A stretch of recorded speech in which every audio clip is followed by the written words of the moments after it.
शिवलाल भाऊ, काय सगळं उलट सुलट झालं.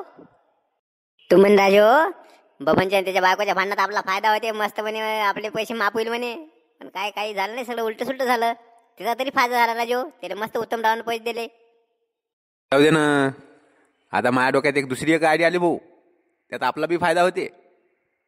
आता कोणाचं वाटोळ करते बा शिवलाल भाऊ? त्याच्या डोक्यात आयडिया आली म्हणजे कोणाचं ना कोणाचं वाटोळ करायची आली असेल भाऊ. काय आयडिया आली बा शिवलाल भाऊ? मीटिंग मध्ये ऐकलं नाही का तो?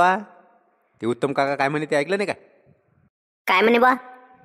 ते बबनले बोलले नाही का, म्हणे तुम्ही भांडू नका म्हणे, काय पैसे पाहिजे ते मी देतो म्हणे तुम्हाला. तुम्हालेच नाही तर कोणाला बी काम पडलं तर कोणालाही सुद्धा अडचण असेल तर मी पैसे देतो म्हणे, फक्त भांडू नका म्हणे, तुम्ही चांगले राहा. हो गड्या, असे बोलले ते. पण आपल्याला मदत करेल का रे? ते उत्तम काका म्हणजे देव माणूस आहे, कोणाला बी का अडचणीत असले की ते कोणाला मदत करते. त्यांचं लोक काय कमी आहे का बे? पोरगा तिकडे मंत्रालयात आहे, तिकडून किती पैसे पाठवते. हा, इकडं बी जमीन जुमला काय त्याच्या कमी नाही ना काही. 10-20 हजार रुपये म्हणजे त्याच्यासाठी काहीच नाही ना. चाल ना मग, एरियात हे सरपंचाला 5-5 हजार रुपये दिले आपण, आणि 5-5 हजार रुपये वरचे आणखी द्या लागते ना. मग मागू ना त्याला, आपण उसने मागू ना. पाय असा आहे, छोटे आदमी की छोटी सोच. अबे का ते सोन्याचं अंड देणारी कोंबडी होय ना, तिने एका दमान कापून का जमल म्हणजे? बे आता जर आपण 5-5 हजार रुपये उत्तम काकाजून घेतले उसने, हा, मग आपल्याजवळ राहायला येते का लवकर लवकर आले द्यायला त्याले? आणि आपण जर नाही दिले तर मग ते देतील का परत मग आपल्याला? पहिले जर आपले दिले नाही आपण दिले तर मग डबल देतील का आपल्याला? म्हणून म्हणतो जरा दिमागानं काम करायचं. त्याला जराशी मदत गिदत करायची, मस्त गोड बोलू आपण. गोड बोलून मस्त एकदा त्याच्याकडे मला काय राजू म्हणा, मला कामच नाही राजू, कुठेतरी काम द्यावं म्हणा तुमच्या इथं काहीतरी. त्याच्या वावरात संत्रा पपई लावलेली आहे, हा, मस्त काही ना काही काम देतच असते आपल्याला. एकदा का त्यांनी आपल्याला कामावर ठेवून घेतलं की मग आपली चांदीच चांदी आहे. तरी काय त्याचा पोरगा बी वर्ष इकडे येत नाही. हा, हे बी काही जास्त वावरात जात नाही. पोरांना सांगितलं यायला जास्त वावरात जात जाऊ नका म्हणून, गड्या माणसाच्या भरशावर आहे सगळं. मग काय आपलं ते पपईची बाग ते आपल्याच ताब्यात राहते ना. शिवलाल भाऊचा दिमाग चांगल्या कामात नाही चालणार, पण अशा कामात ते एक नंबर चालते. 1000 धोकेबाज मेले असल तेव्हा हा पैदा झाला रे बाबा. हो, पण शिवलाल भाऊ आपल्याला त्याने ठेवून घेतलं पाहिजे कामाले. त्यासाठीच तर मग, म्हणून त्याच्यासोबत जरा गोड बोल लागेल, जरा लडपड कर लागेल ना. मग पाहू आपण त्याला भेटून. खरंच बा, आजपर्यंत तू एकदम गरीब गाईसारखी राहणारी, एकही शब्द उलटा न बोलणारी, आज ती पावर समजली रे बाबा मले. आता म्हटलं होतं तू माफी मागशील माई, आता शेवटी मलेच माफी मागा लावली बा. शेवटी मॅच माघार घेतली, माना लागल बा तुले. एकाएकी एवढी पावर आलीच कशी काय तुझ्यात? अ बाबा, हे लाडक्या भावाची पावर होय म्हटलं. लाडक्या भावाची लाडकी बहीण म्हटलं, आता माघार घेणार नाही, आता ऐकत नाही कोणाले. चुप राहा रे चेतन. हो तसं नाही, नवऱ्याचा अपमान म्हणजे बायकोचा बी अपमान होते ना. आता तुमचा अपमान करायचा म्हणून थोडी होतं माझ्या मनात. मी आधी पण तुमच्या मनासारखंच वागत होती, आता तुम्ही म्हणसाल तसंच वागते ना. रात्री जरी बोलली मी तुम्हाला पैसे देत नाही, पण सकाळी मदत करत राहिली. जाऊ दे म्हटलं, आपला नवरा कुठं पैसे पाहिजे म्हणून मी बँकेतून पैसे काढून आणले. ते तुम्हाला देणारच होती, तुम्ही लगेच डायरेक्ट वकीलच घेऊन आले. म्हणून एक शब्द बोलली बा तुम्हाला उलटा, त्या एका शब्दावर तुम्ही तर डायरेक्ट तिथंबाच करून टाकला. त्या तुझ्या बोलण्याचा एवढा राग नाही आला मले, पण तू ते त्या शिवलालच्या बायकोजवळ बोलली नाही का, मी ते येले मुठीतच ठेवीन, हा, येले चरचर करू देत नाही, त्याचा मला जास्त राग आला. मंजुळाले मी कधी बोलली बा तिले? मी नाही बोलली तिले तशी. बोलली नाही का तिले? ते शिवलाल तर मला सांगत होता अशी अशी बोलली म्हणून. ती काय बोलली तिले?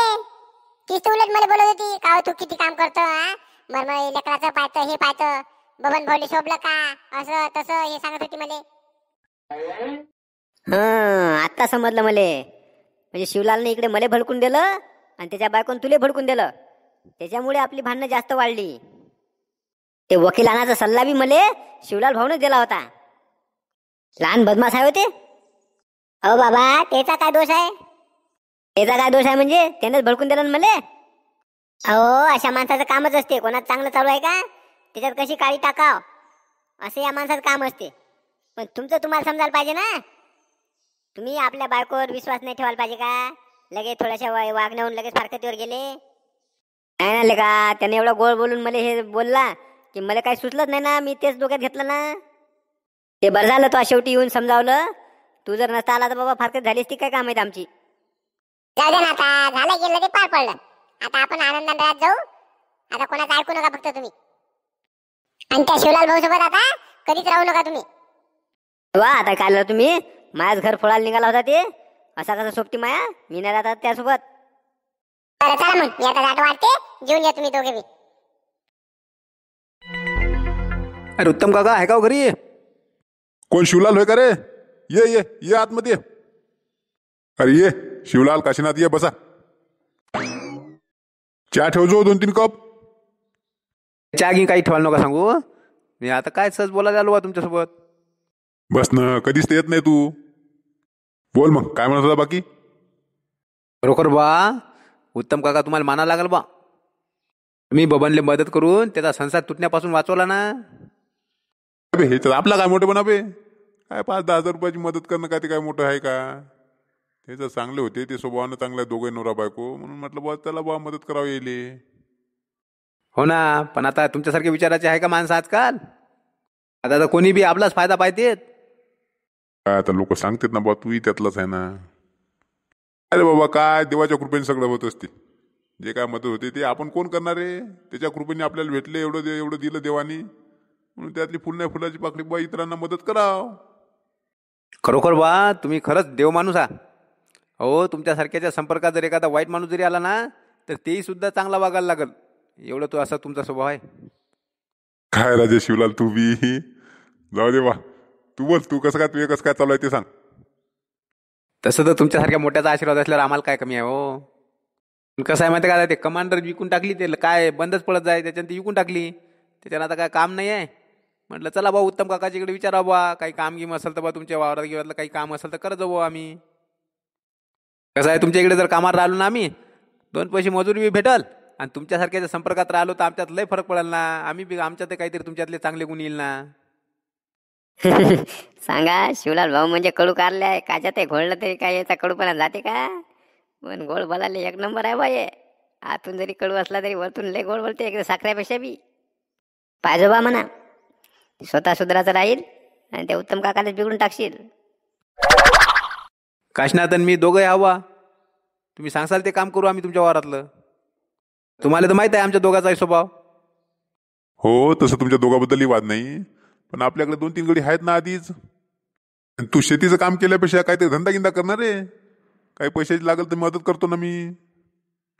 एवढ्या तोड्यानं होते का म्हणा आमचं? आम्हाला चांगला मोठा गाला टाकायचा आहे. कसं आहे ना उत्तम काका, आम्हाला माहित आहे तुम्ही कोणालाही मदत करता, पण तुमचे उपकार आम्हाला आमच्याकडून फेडणं होणार नाही ना. त्यापेक्षा तुम्ही आम्हाला काम द्या, म्हणजे आम्हाला मनाला बरं वाटते. असं म्हणतं? दोघाले तर काही काम देऊ शकत नाही बा मी. कोणतरी एक जण या मग. एरी आता पपई संत्र्याला ड्रीप टाकलेली आहे, ती मधात चेकअप होत राहते. मग तू ते चेक करत राहायचं, आणि आपलं काय त्याला कोणतं खत टाका लागते, का टाका लागते, फवारा गिवाराचं ते सगळं ते तू पाहत जाय. एरी आता पोरगा जर मी वावरात गेलो तर कल्ला करते मला, त्यापेक्षा मग तू आपला पायात जा, सांभाळत जा सगळं ते तिकडलं. हेच तर पाहिजे ना म्हणा मला. हो, तुम्ही काही काळजीच करू नका ना उत्तम काका. मी असल्यावर तुम्हाला टेन्शनच नाही राहणार. कोण्या गोष्टीचं टेन्शन नाही ठेवत मी. तुम्ही वावराचं टेन्शनच घेऊ नका. मी बरोबर व्यवस्थित सगळं करतो. पाहिजे बा म्हणा शिवलालले, नाही तर तिकडे पप्पा सगळ्या इकून टाकल. बरं ये बा मग, कधीपासून येतं? तुम्ही म्हणसाल तेव्हा. तुम्ही म्हणसाल उद्यापासून तर उद्यापासून येतो. बरं ये मग उद्यापासून. काय राजू शिवलाल भाऊ, तुमचं जमलं राजू बरोबर. आता माय कसं थांब ना तू. एकदा मला जाऊ दे त्याच्या खटल्यात. एकदा त्याच्या ह्याच्यात गेले की सगळं माझ ताब्यात येते ना. आताच जास्त फोर्स करता येत नाही ना. एकदा माझ्या हाती येऊ दे सगळा कारभार, मग मी तुला घेतो त्याच्यामध्ये. आता फक्त थोडे दिवस चांगलं वागा लागल. मस्त त्याचा एकदा विश्वास आपल्यावर बसला, मग सगळं काही टेन्शनच नाही मग आपल्याला. मग तर काय तुमचा भरोसा नाही बा. तुम्ही तर त्याचा 7-12 तुमच्या नावान करून घेसाल. अबे त्याची तर पैशाची कमी आहे का बे? त्याला काय रे, गोमीचे 2-4 पाय जरी तुटले तरी त्याला काय फरक पडते? तर जाऊ दे बा, पण माय बी पाहिजे बा. मला घ्यायचा तुमच्या याच्यात, नाही तर मला ठेवसाल इकडंच. हो ना, तू गडबड नको करू फक्त. अरे तुला कामावर जरी नाही त्याने ठेवून घेतलं तरी मी तुझा फायदा करून देतो ना. जमलं गड्या मग. बरं चला चला आता घरी जाऊ. तर चला मंडळी, शिवलाल भाऊ आता तर काम तर पाहिलं आता उत्तम भाऊच्या इकडे. उत्तम भाऊ म्हणजे देव माणूस आहे. पाहू आता बा, देव माणसाच्या संपर्कात आता हे राक्षस माणूस गेला. आता काय करते काय नाही. उत्तम भाऊचा विश्वास प्राप्त करू शकते का नाही शिवलाल भाऊ, ते आपण आता नंतर 2-3 दिवसानंतर पाहू. सध्या आता 2-3 दिवस दुसरे विषय घेऊ, नंतर मग हाच विषय आपण कंटिन्यू करू. काल कमेंट करणारे चित्रा जावरकर, हेमंत लकडे, साहिल बोबडे, त्याचबरोबर शिंदे आणि फ्री फायरचे व्हिडिओ टाकणारे नमन गेमर, या सर्वांचे मनापासून आभार. तर मंडळी, तुम्ही सुद्धा हा व्हिडिओ कसा वाटला ते नक्की सांगा.